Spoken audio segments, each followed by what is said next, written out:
Vital Intellect presents Royal Jelly by Juan Unlimited Rivera Jr. Chapter 3, Taken to the Cell. Her father clicks on the light. They are home. The familiar smell of filth offends her senses. She dismisses it and forgets its existence. As she looks around their shack, a vision of Masala comes to her. Her dynamic physique, her metal spear, and her agile fighting style she used to thwart the arena champion. Excitement fills her heart. "Make some rice," her father barks to her as he heads to the bathroom. The feeling of excitement from her vision turns to the familiar feeling of fear and repression. She remembers from yesterday that there was not much rice left. She goes into the cabinet and sees that there is more. Her father must have bought it with breakfast. She brings down the new bag of rice along with the old one. She begins to boil water in a pot. As the water heats up and Athena prepares to add the dry rice, her father emerges from the bathroom and heads straight to his room. She jumps as he slams his door. Why is he so angry?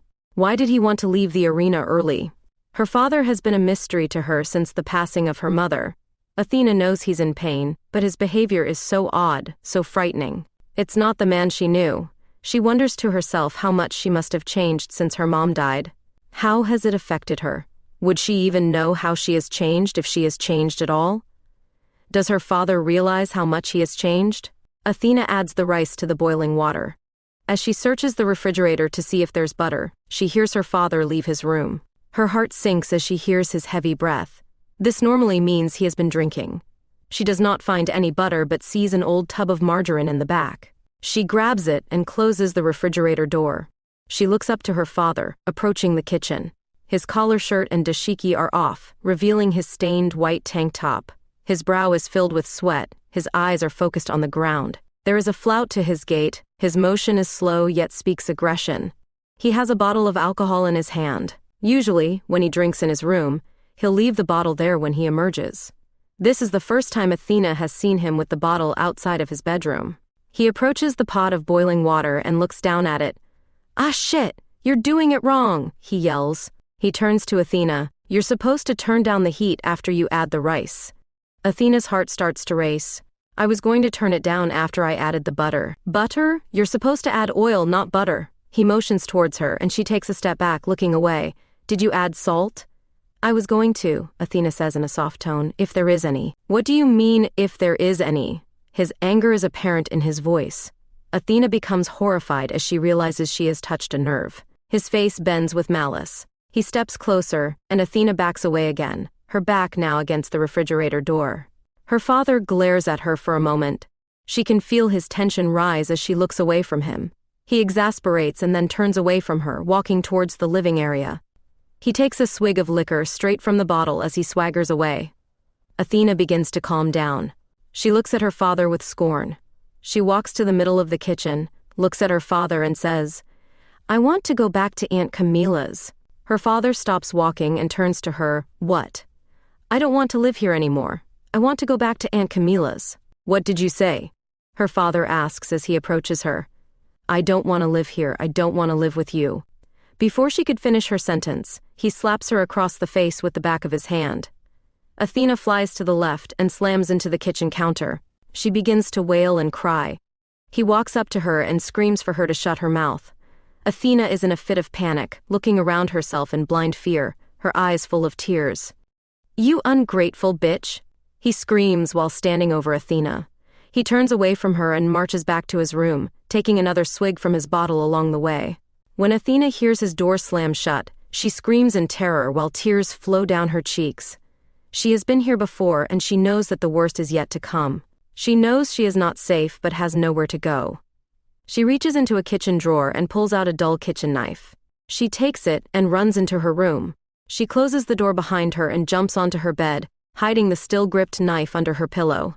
She prays to the gods and saints that what she knows will happen next does not. Alas, the inevitable comes to fruition. Just moments after she entered her room, her father swings her door open. His expression is filled with malice. Athena wails at the intrusion. Her father screams at her unintelligibly. He takes his liquor bottle and throws it against the bedroom room wall. Athena squirms in her bed and buries her head in her pillow. Her father comes to her bed and grabs her by her ankles, pulling her down towards him. She kicks and screams as he begins to climb on top of her. He grabs her left arm, turning her body toward him as she resists. He overpowers her and brings her face to face. He reeks of musk and is slick with sweat. The smell of rum is strong on his breath.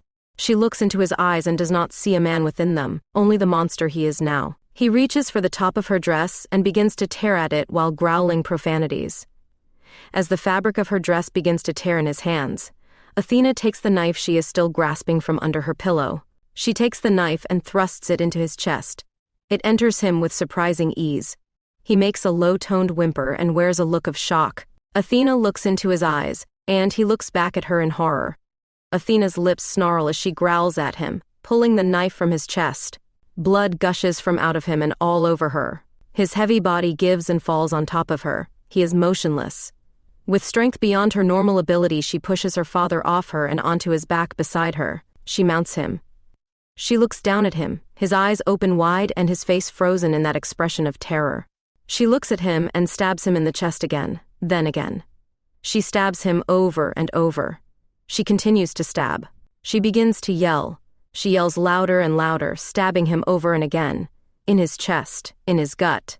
She blindly stabs him all over, hitting his shoulders, his arms, and his neck.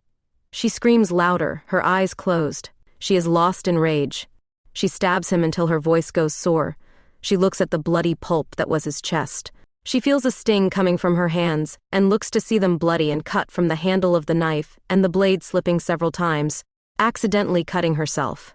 Her hands ache and are stiff from exertion. Her breath is heavy and labored. She looks at her father's face, still wearing that wide-eyed, shocked expression. She feels it. She feels every emotion towards him. Hate, malice, rage, disgust, resentment, and contempt. She takes all these feelings, she transports them to her hands, to the knife's blade. She then takes the knife and buries it into the center of his face with one last scream. The knife sits there, protruding out from where his nose was. She sits there upon him, breathing. Her breath slows and she feels a calm come over her. Then numbness. She dismounts him. She leaves the bed and then her room. She finds her sneakers by the front door and slips them on. She leaves the shack. The streets are dark. Her road neighboring the river is lit by a single auburn-colored light. She hears the calm rush of water leaving the sewage treatment plant. There is a buzzing feeling across her being. The cool air of the night hits her wet skin, wet with her sweat and his blood. The air refreshes her lungs as she breathes it in. She looks to her right, then her left. She is aware that there is danger in these streets at dark, but she has no fear of them. She walks away from the shack and into the night. She walks aimlessly and without thought. Everything seems more real, brighter somehow. The normally loud city is so quiet at this late hour. There is no one else on the streets. She does not see another living soul. No one. She continues to walk. She then stops in front of a building. It is a plain, light tan building, 2 stories tall. It has a tiled roof, dark in color. There is a panel sign above the entrance with something written in Old Latin across it. Athena recognizes the building as a slave camp. It is where the kingdom brings its prisoners of war. It is also a place where the impoverished with nowhere else to turn can sell themselves into servitude to avoid a life of homelessness and begging. Athena feels a rush of inspiration and walks towards the building. She knocks hard on its door. No one comes. She knocks again. Finally, the door swings open. A man opens the door. He is brown skin, young, muscular, and tall. He looks down at Athena with scorn. His eyes then open wide at her. "Child, what happened to you?" "I was attacked," she says. "You were attacked, or did you do the attacking?" the man asks. "I am an orphan without a home. A man tried to take advantage of me and I defended myself," Athena answers. "I seek refuge here and am willing to sell myself into servitude." The man sighs. "How old are you?" "I am 13, Athena lies, knowing that 12 is a year too young to sell yourself into slavery. The man glares at her. He sighs again, looking down. "It is too late to speak to the camp's primary, but I can provide you a bed and you can speak to him in the morning." Athena stands silent for a moment while looking at the man. "Are slaves trained to fight here?" Athena knows that many slave camps have gladiatorial schools, training slaves to fight for the entertainment of the rich. The man narrows his gaze at Athena. "We have a training camp. I want to go there," says Athena. "Come in, girl," the man says. Athena enters. The entrance hallway is dimly lit and plain with no decorations on the wall. There is a single wooden chair present. There is a pleasant aroma in the air, smelling of spices. She sees a bowl of spiced rice next to the seat, red with seasoning and steam rising from it. The man walks ahead of Athena, and she follows him down a hallway leading to an exit door. The door leads them into a large courtyard. The building borders the courtyard, lined with several windows all around. The ground is carpeted with mowed grass, and there is a rounded area where nothing grows. Across from this circle of dirt, Athena observes what looks like a mini arena, a sandy area encircled by rows of wooden bleachers. "Is that where the fighters train?" she asks. The man looks over his shoulder at Athena. "It is." Athena breaks off from behind the man and dashes towards the training arena. The man yells at Athena, but she keeps going. She runs to the center of the arena. It is sparsely lit by lamps and the moon itself. The sandy ground of the arena reflects a haunting blue from the moonbeams. Athena feels a cool sense of awe as she looks around. Standing here somehow feels comforting to her, familiar. "Girl, what do you think you're doing?" the man exasperates as he catches up to her. Athena looks at the man as he closes in. She looks opposite him, where the training arena connects to the building. There is an entranceway there, and she runs towards it. The man yells at her again to stop, but she ignores him. Athena tries the doorknob and finds that it is unlocked. She swings open the door and runs in. On the other side, she is greeted by a woman across the room sitting at a large desk. She is gruff-looking, wearing a sleeveless leather shirt exposing her toned arms. She is middle-aged, perhaps in her 40s. She smokes a pipe while giving Athena a discerning look. Athena stops and looks back at the woman, stunned to find someone on the other side of the door. The rough-looking woman is accompanied by several attendants about as salty as she is. "And you are?" asks the woman, removing her pipe from her mouth. Athena, uncertain of her situation, composes herself and stands straight and answers, "I am Athena." The man runs in just behind Athena and looks to the woman behind the desk. "Magistri, please forgive. This orphan ran from me." The magistri holds up her hand to the man out of breath and he goes silent. "It's all right." She puts her focus back on Athena. "Athena, is it? What can I help you with?" Without hesitation, Athena replies, "I want to train to be a fighter. I want to train for the arena." "The arena as in the arena?" questions the magistri, looking to clarify Athena's meaning. "Yes." The woman and her attendants laugh. "Well, young one, you know the arena games are very dangerous and difficult to enter. It's no path for a little girl to take." Athena's eyes dart around for a moment, searching for a reply before she says, "The new champion is a girl." "True," the magistry starts to say. Athena interrupts, "And you're a girl. You look tough. I bet you can fight too."